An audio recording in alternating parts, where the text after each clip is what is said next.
My name is not Paula Abdul, and this Frisbee just so happens to be able to turn purple when it's exposed to sunlight. It got more purple than it did before, if you can't notice. So, this is a review of the Arbor Hybrid GT.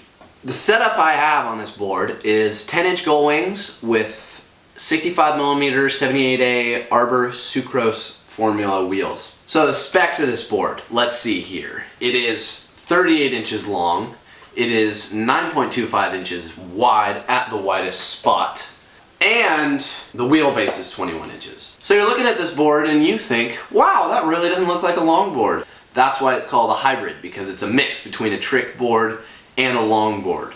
Cool thing about this is you can do both on it, which makes it really fun.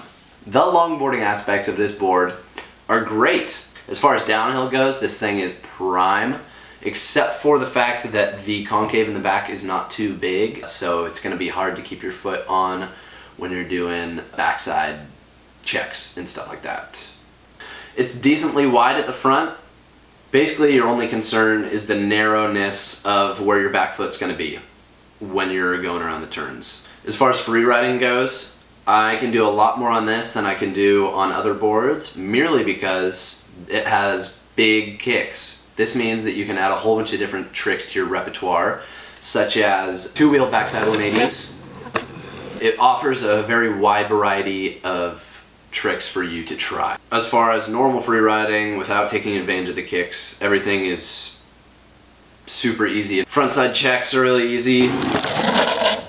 Stuff like that is just the same as on any other board, as long as you get used to the narrowness in the back and the width in the front. Sidewalk surfing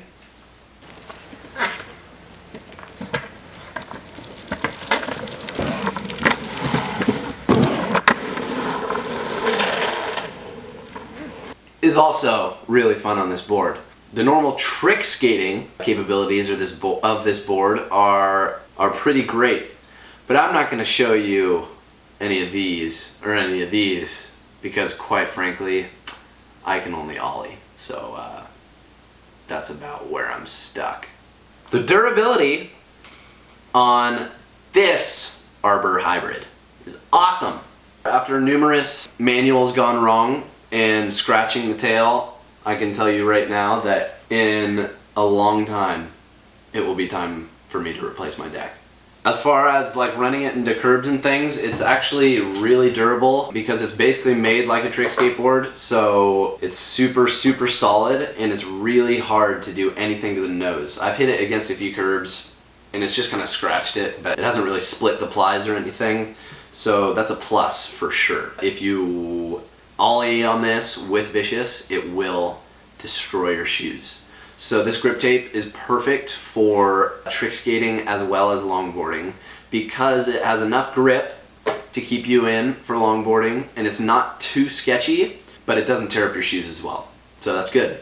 The graphic that is a little outdated, but I like this one a lot better than the newer one. That's just personal preference. So overall, this board is awesome for downhill, free ride, and trick skating. And if you're really into it, street surfing. Oh yeah.